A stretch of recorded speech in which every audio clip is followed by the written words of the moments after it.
bilang. Nah, ini adalah salah seorang yang, mmm, kritik terhadap si Mahmud, si anak haram ini. Dan Muhammad tidak mau terima, ya. Siapapun yang yang si Mahmud anggap musuh, dia mengatakan, siapapun musuhnya si Mahmud adalah musuh Allah.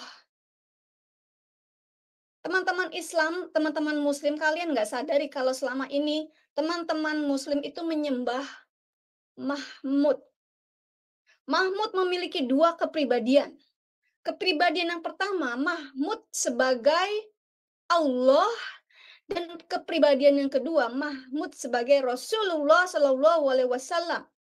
Sebenarnya Mahmud memiliki 3 kepribadian. Kepribadian yang ketiga, dia sebagai Jibril, sebagai penyampai pesan, wahyu. Jadi si Mahmud memiliki 3 kepribadian. Tadi saya sudah jelaskan, ya. Dia membuat sayembara setiap kali dia sakit hati, kalah debat, kalah baca puisi, lomba puisi. Dia selalu membuat sayembara. Siapa yang bisa membunuh si ini, si ini, si ini, si ini, ya. Dan hal ini dia membunuh Ahmad Kadi. Salah seorang dari pesuruhnya, ada 3 orang ya. Salah satunya itu menusukkan pedangnya ke dada si Ahmad Kadi ini dan membelah sampai kelaminnya.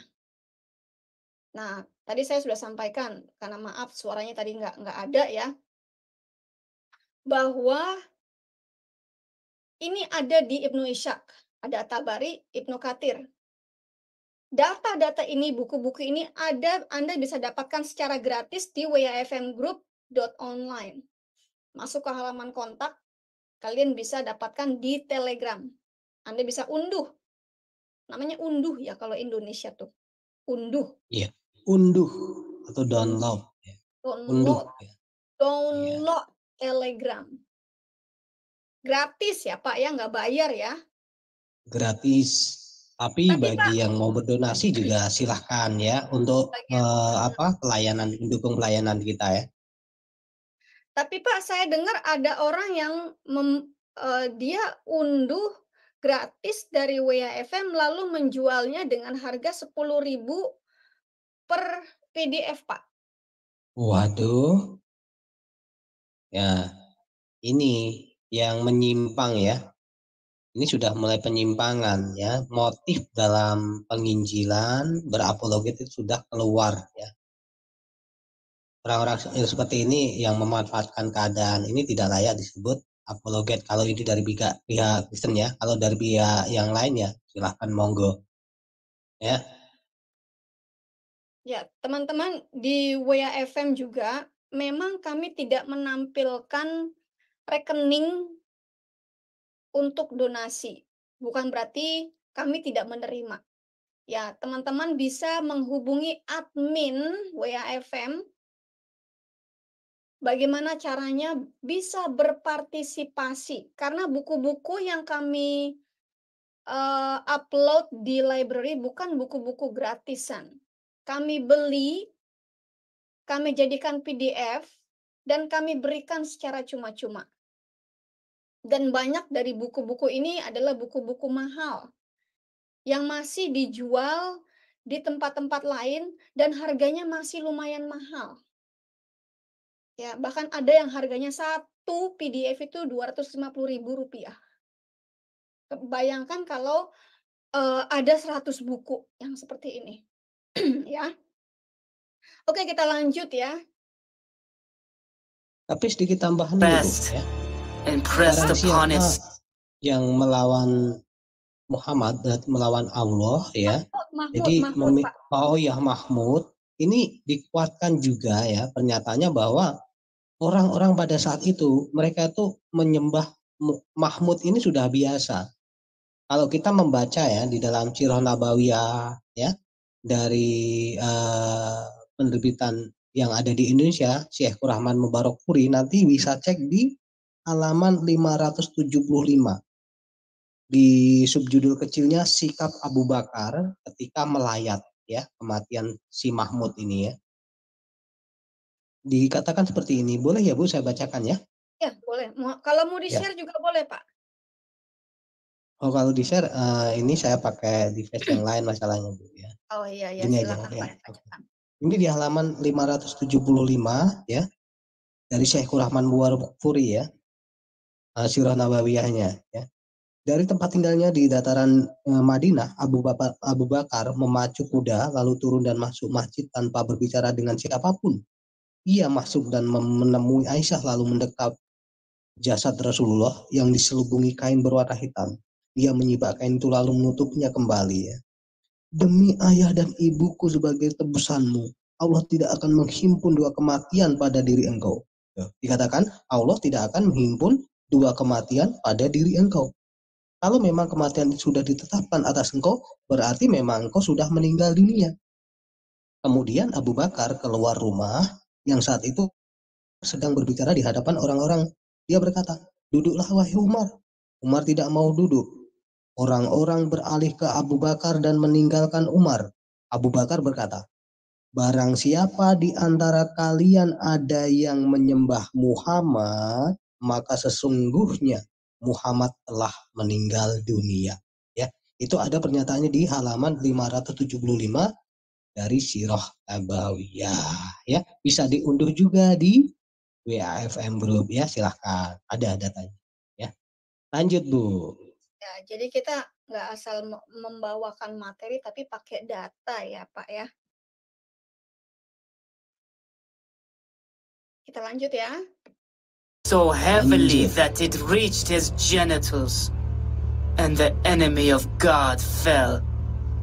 They returned to Muhammad and reported, we have killed the enemy of God. Bahkan dia lapor ke Mahmud. Mereka melapor ke Mahmud, oh kita sudah membunuh musuh Allah. Karena tadi sudah disampaikan, musuhnya Mahmud berarti musuhnya Allah. Dan saya juga sudah menyampaikan bahwa si Mahmud ini punya dua kepribadian.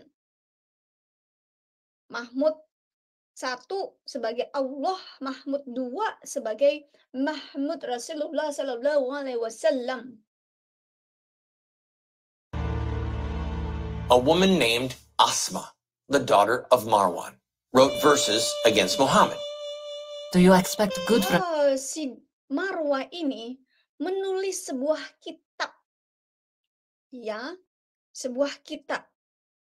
Dan di halaman tersebut dia menulis, apa sih yang kalian harapkan dari seorang pembunuh ini yang sudah membunuh Pak RT, Pak RW kalian? Ya, si Mahmud ini seperti orang lapar yang lagi memasak, menyiapkan sup. Ya, dalam hal ini Marwah ini seperti melesetin ya, nyindir. Kalau si Mahmud ini sebenarnya orang yang haus darah manusia dan dia sedang menyiapkan panci besar untuk memasak daging manusia. him after the killing of your chiefs, like a hungry man waiting for a cook's broth? Is there no man of pride who would attack him by surprise? Nah, hanya orang pengecut yang menyerang musuhnya dengan cara menipu, dengan cara manipulasi. Hanya orang pengecut. Jadi saya boleh katakan kalau Mahmud ini pengecut. Teman-teman muslim selama ini mengikuti orang yang pengecut, makanya mereka pun jadi pengecut. Coba kalau teman-teman perhatikan di Indonesia, muslim nggak berani berhadapan satu-satu. Nggak berani. Harus main keroyokan. Karena mereka mayoritas, mereka tahu mereka ini banyak orangnya, jadi mereka main keroyokan. Entah di dalam debat pun mainnya keroyokan. Kalau teman-teman perhatikan di TikTok, setiap kali apologet Kristen bicarakan sesuatu, mengatakan sesuatu, pasti langsung di take down. Karena mereka keroyokan untuk mereport. Ini umat keroyokan. Mahmud mengajarkan Muslim menjadi pengecut, beraninya main keroyok. Masih ingat nggak istilah begitu? Beraninya main keroyokan. Ingat ya? Karena ini adalah ajaran si Mahmud. Cut off the hopes of those who expect aught from him. Ibn Ishaq records these words. When the apostle heard what she had said, he said, Nah, ketika Rasulullah Shallallahu Alaihi Wasallam mendengar apa yang Marwah katakan, dia langsung bikin sayembara. Siapa yang bisa menyingkirkan anaknya si Marwah ini? Marwan. Siapa yang bisa menyingkirkan anaknya si Marwan? Sama seperti MUI memberikan sayembara. Siapa yang bisa menyingkirkan Dewi Bulan? Siapa yang bisa menyingkirkan apologet-apologet Kristen yang berkeliaran di TikTok? Siapa yang bisa menangkap, memberikan informasi mengenai apologet-apologet Kristen di TikTok? Akan diberikan sejumlah uang dan tidak sedikit jumlahnya. MUI mengeluarkan uang miliaran rupiah untuk bisa mendapatkan data-data apologet Kristen yang ada di Indonesia, terutama yang beredar di TikTok. Dan banyak dari teman-teman Kristen sendiri tergiur dengan uang tersebut. Mereka rela mengorbankan teman-teman Kristen sendiri, data-data teman Kristen, ya, dibongkar untuk duit. Ya. Karena ini adalah strateginya si Mahmud. Dengar ya teman-teman. Strategi si Mahmud membuat sayembara siapa yang bisa menyingkirkan seseorang yang membahayakan posisinya. Ini diadopsi oleh MUI. Silahkan. Iya benar Pak Satsitsut. Ini bukan kisah mengenai Muhammad, tapi kisah mengenai Mahmud. Si Mahmud anak haram. Ya. Jadi jangan tersinggung ya. Saya menceritakan mengenai Mahmud. Who will rid me of Marwan's daughter? Umayyah, who was with him, heard him, and that very night he went to her house and... Nah, jadi ada seorang namanya Umayyah yang mendengar sayembara dari si Mahmud ini. Lalu malam itu juga dia datang, dia masuk ke rumahnya anaknya Marwan ini dan membunuhnya. Nah, mungkin saat itu belum ada gembok ya. Jadi rumah-rumahnya itu belum ada gembok, cuma ada tirai-tirai doang. Belum ada gembok, belum ada CCTV ya. Belum ada bel, belum ada apalagi sih yang ada di belum ada gerbang yang dijaga oleh anjing, belum ada. Jadi si Umair ini masuk aja ke rumahnya Asma, anak dari Marwan, dan langsung membunuhnya. Kita lihat apa yang terjadi. Killed her. In the morning he came to the apostle and told him. Lalu Umair datang kepada si Mahmud Shallallahu Alaihi Wasallam, sang rasul, sang nabi, dan mengatakan kepada dia apa yang sudah Umair kerjakan. Oh, saya sudah membantu Allah dan Rasulnya. Lalu si Mahmud bilang begini, oh, luar biasa. Kamu sudah membantu Allah Subhanahu wa Ta'ala dan juga membantu nabinya. Ini dicatat di Ibnu Ishaq halaman 676. What he had done. You have helped God and his apostle, O Umair. Asma was murdered in her... Asma dibunuh di kamarnya ketika dia sedang bersama anak bayinya. Kalau nggak salah dia lagi netein anak bayinya. dia ketiduran, sedang netein anaknya, yang masih kecil tentunya, dibunuh. Dibunuh. Orang-orang ini tidak punya peri kemanusiaan, peri kebinatangan pun nggak punya. Kelakuan mereka lebih daripada binatang. Atau mungkin sama seperti binatang. Her bed while she held her baby at Muhammad's order and with his congratulations because she had insulted Muhammad. Asma bin Marwan dihabisi nyawanya hanya karena dia ngatain si Mahmud. Jadi siapapun yang ngatain Mahmud berarti ngatain Allah. Kalau sudah ngatain Allah berarti halal darahnya. Dan ini yang selalu saya terima, ancaman-ancaman yang saya terima, baik melalui WA, melalui TikTok, direct message, bahkan melalui YouTube, comment, mereka selalu mengancam. Ya, kepala saya halal. Mereka sedang memburu saya untuk menghabisi saya.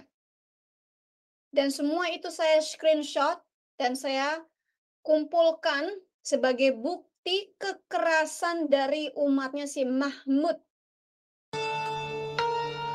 From Badr forward, Muhammad had people killed for mocking him. Even people who had insulted him a decade earlier in Mecca. Muhammad ultimately conquered Mecca, but before he entered the city at the head of a massive army, he named 7 men and women who were to be summarily killed if they were found. One of the apostates had... Nah ini dia nih, salah satu musuh dari Sallallahu Alaihi Wasallam, Rasulullah Sallallahu Alaihi Wasallam adalah 2 penyanyi wanita yang selalu menyanyi menghina Rasulullah, menghina si Mahmud. 2 penyanyi. Nyanyinya demen-demen nyindir. Kalau kita dulu ingat Iwan Fals ya Pak ya? Zaman-zaman dulu di Orde Baru Iwan Fals ya yang selalu nyindir pemerintah ya Pak ya? Kritikan-kritikan terhadap pemerintah ya, itu. Terhadap kritikan pemerintah. Tetapi kayaknya pemerintah Indonesia ini lebih berlapang dada ya Pak daripada si Mahmud ini ya Pak? Iya, tapi kita juga tidak tahu ya tentang politik kepemerintahan. Karena pada saat itu pun ada yang di istilah-istilah katanya ada Petrus. Mungkin sama, Bu. Sama ya. Karena ideologinya sama, Pak. 2 female singers who would sing songs mocking the messenger of God and the Muslims. This is why the messenger of God condemned him and the 2 singers to death. Also, he condemned Al-Huwairith. He had been one of those who had... Mahmud Rasulullah Sallallahu Alaihi Wasallam juga mengutuk Al-Huwairith hanya karena Al-Huwairith itu menghina Rasulullah ketika masih ada di Mekkah. Assaulted the messenger of God in Mecca. Then there was Sarah, who was also executed. Dan juga seorang wanita bernama Sarah yang juga dibunuh oleh Mahmud Sallallahu Alaihi Wasallam karena sudah menghina Sallallahu Alaihi Wasallam. Kisah ini ada di At-Tabari, Ibnu Ishaq dan juga Ibnu Katsir. Anda bisa dapatkan di library WAFM. Because she used to insult the messenger of God while he was in Mecca. Muhammad executed people for insults that were 10 years old. Tidak laki, tidak perempuan. Beginilah caranya si Mahmud memperoleh kekuasaan. Tidak mau dikritik. Siapa yang mengkritik dia akan kehilangan nyawanya.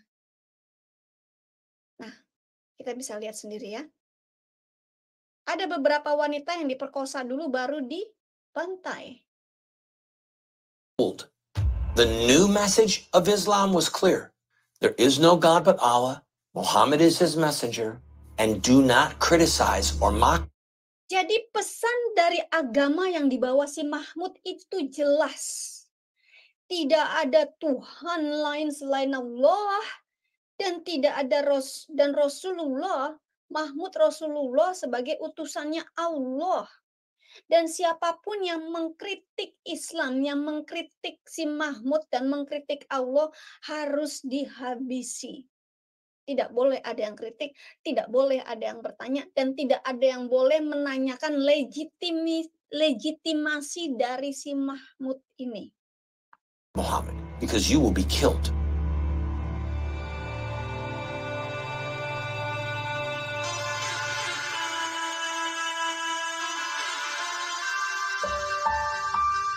The apostle said, "Kill any Jew that falls into your power."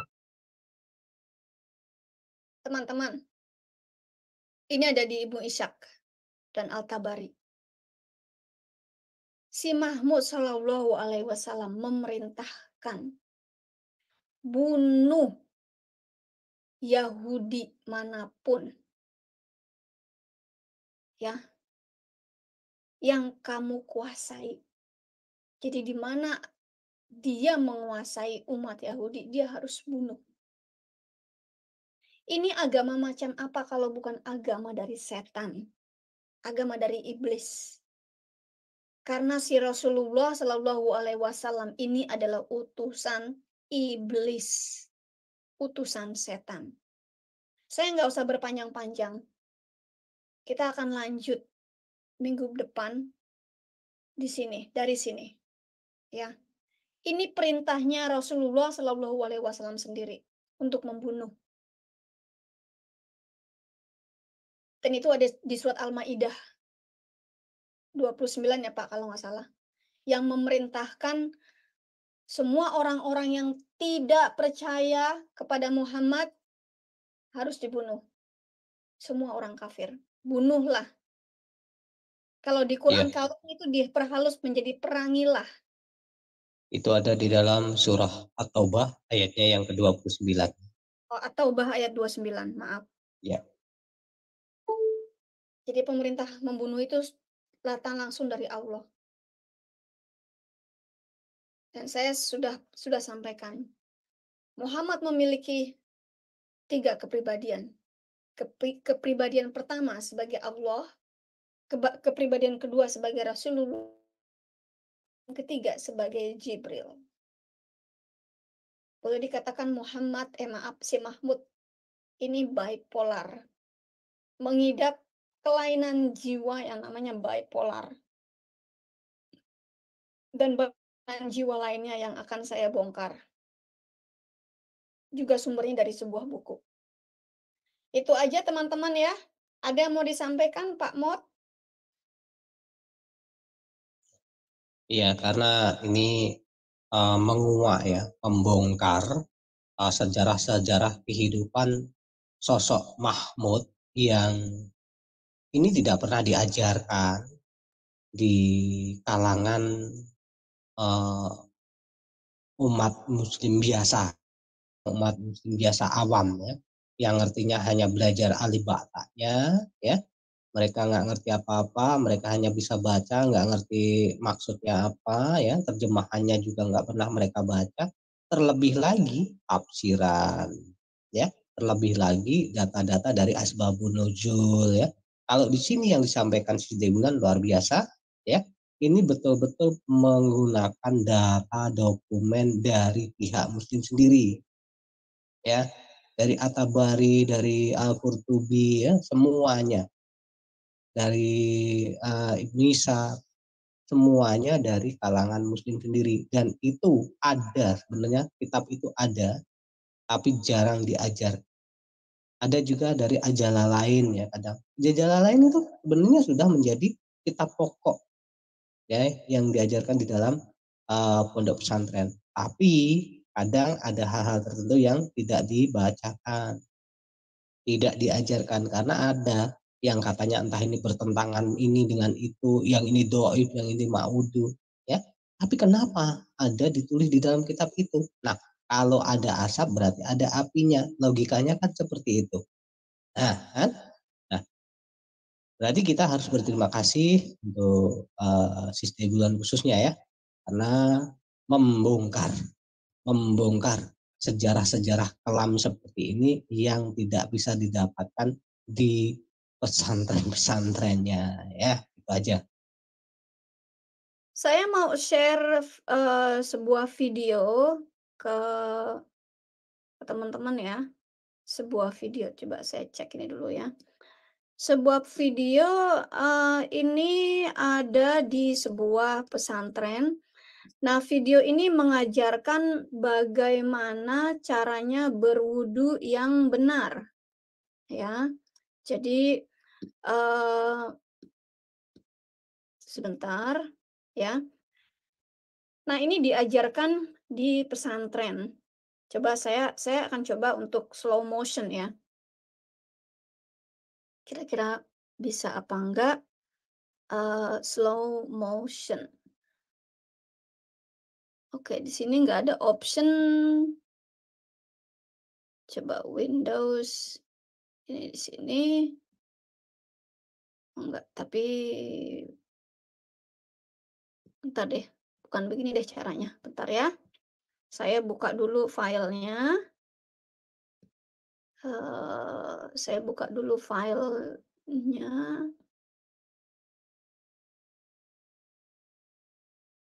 Ya, lalu saya setting view-nya, playback speed-nya I have. Oke, kita share.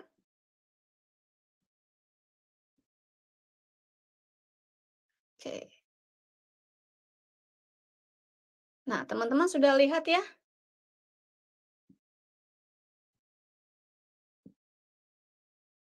Oke. Ini mengajarkan bagaimana cara berwudu yang benar.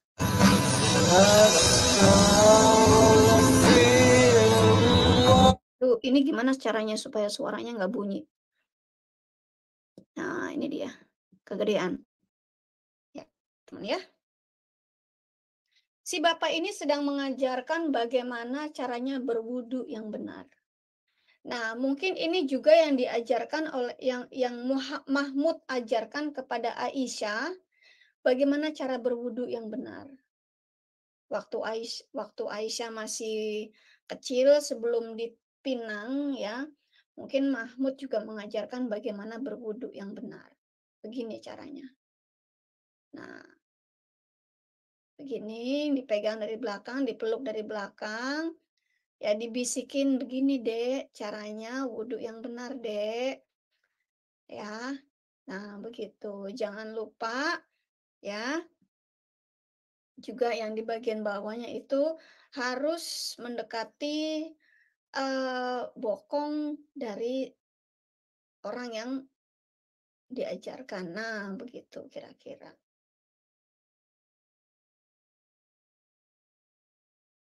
Kira-kira begitu ya Pak Mot ya? Bagaimana mengajarkan wudhu yang benar ya Pak Mot ya?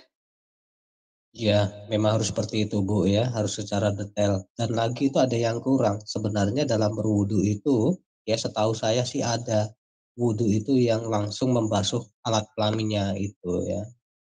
Itu Oh, seharusnya. Tapi kelupaan mungkin yang diajarkannya selama ini ya. Itu. jadi wudhu yang sebenarnya juga harus membersihkan alat kelamin ya.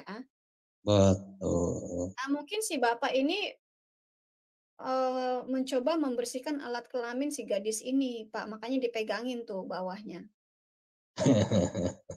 Bisa jadi ya. Iya, ini Karena saya banyak modus-modus ya. Kalaupun kita mau klik ya, pencarian tentang bagaimana kejadian-kejadian ini, percabulan-percabulan seperti ini, sudah hal biasa kita baca di berita-berita ya. Dan itu dilakukan oleh para ulama, ustadz ini ya di Indonesia. Ya, teman-teman, terima kasih. Kapan-kapan kita akan sampaikan lagi bagaimana ulama-ulama di Indonesia mengajarkan murid-muridnya, ya, dan apa yang terjadi. Apa yang ada di dalam kampus-kampus mereka. Itu aja. Wassalamualaikum warahmatullahi wabarakatuh.